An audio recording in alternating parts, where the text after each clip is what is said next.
আসসালামু আলাইকুম রাহমাতুল্লাহ। আশা করি আপনারা সকলেই ভালো আছেন। আমিও আলহামদুলিল্লাহ আপনাদের দোয়ায় অনেক ভালো আছি। আবারও আপনাদের সামনে নতুন একটি টপিক নিয়ে হাজির হয়েছি। আমাদের আজকের টপিকে থাকবে এইচএসসি আইসিটি ৪র্থ অধ্যায়ের আনঅর্ডার লিস্ট সম্পর্কে। তো চলুন আমরা এখানে ১ম এ আগে একটি প্রশ্নের সাথে পরিচিতি লাভ করি। তো যদি পরীক্ষায় এরকম অঙ্ক আসে যেমন অ্যান আনঅর্ডার লিস্ট এটি হচ্ছে হেডলাইন। এই হেডলাইনের আন্ডারে এখানে কিছু লিস্ট রয়েছে। তো লক্ষ্য করি এই লিস্টগুলোর সামনে যে প্রতীক রয়েছে এই প্রতীকগুলো হচ্ছে সার্কেল প্রতীক অর্থাৎ বৃত্ত প্রতীক। যদি এভাবে লিস্টের সামনে বৃত্ত প্রতীক থাকে তাহলে আমরা কিভাবে সমাধান করব? তো এর পূর্বে কিন্তু আমি আরো দেখিয়েছিলাম অ্যান আনঅর্ডার লিস্ট সম্পর্কে যে ভিডিওতে রয়েছিল ডিস্ক চিহ্ন।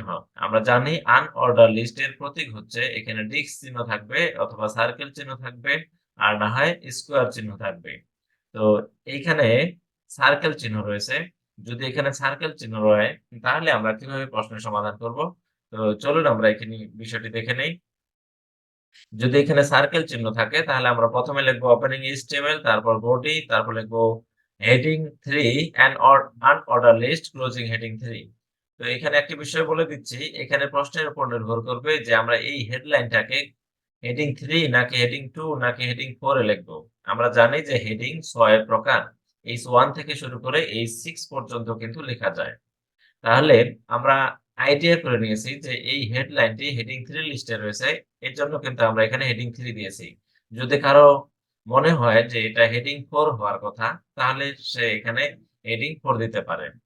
তো এই সম্পর্কে আমি পূর্বের ভিডিওতে আরো বিস্তারিত আলোচনা করেছিলাম যে কেন আমরা এখানে হেডিং 1 ব্যবহার করব বা কেন 2 ব্যবহার করব। এজন্য পূর্বের ভিডিওগুলো দেখার জন্য পরামর্শ দিচ্ছি। তো চলুন আমরা পরের আইটেমে চলে যাই। এইভাবে ১ম এ HTML তারপর বডি তারপরে হেডলাইনটাকে হেডিং 3 এর মধ্যে আমরা দিয়েছি। এরপর যেহেতু এই লিস্টগুলো হচ্ছে সার্কেল, এজন্য আমাদেরকে এখানে লিখতে হবে opening UL type equal to circle. Opening UL type equal to circle. তো এটাকে বলা হয় সার্কেল ট্যাগের ওপেনিং ট্যাগ। আর এটাকে আমরা শেষে ক্লোজ করব এভাবে ক্লোজিং UL। যেহেতু এটা আনঅর্ডার লিস্ট সেহেতু আমরা লিখছি ওপেনিং UL, ইউ তে আনঅর্ডার, এল তে লিস্ট। ওপেনিং ইউএল মানে আনঅর্ডার লিস্ট। তাহলে opening UL type circle, type হচ্ছে ধরন। এই লিস্ট গুলোর ধরন হচ্ছে সার্কেল প্রতীক রয়েছে। এর জন্য আমরা এখানে লিখেছি সার্কেল। যদি এখানে সার্কেল না থাকে এখানে ডিস্ক চিহ্ন থাকতো তাহলে আমরা এখানে লিখতাম ডিস্ক। অথবা যদি এখানে স্কোয়ার চিহ্ন থাকতো তাহলে আমরা এখানে লিখতাম স্কোয়ার। আশা করি বিষয়টি বুঝতে পেরেছি।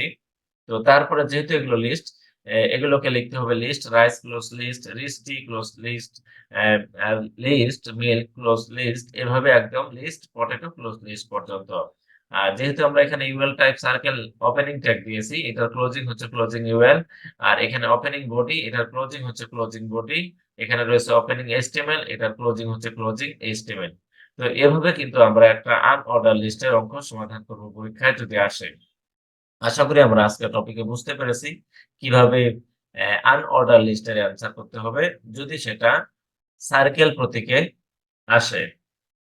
যদি ভিডিওটি ভালো লাগে তাহলে অবশ্যই ভিডিওটিতে একটি লাইক দিন এবং আপনার মূল্যবান মতামত কমেন্টে কমেন্ট করে জানাতে পারেন। ভিডিওটি সম্পর্কে কোনো কিছু মতামত থাকলে অবশ্যই সেটি কমেন্টে আমাকে জানাবেন। আমি আপনার কমেন্টের অ্যান্সার দেওয়ার চেষ্টা করব ইনশাআল্লাহ। তো আজকের মতো এখানেই সমাপ্ত। দেখা হবে নতুন কোনো একদিন, নতুন কোনো ভিডিও নিয়ে। সে পর্যন্ত ভালো থাকুন, সুস্থ থাকুন। আল্লাহ হাফেজ।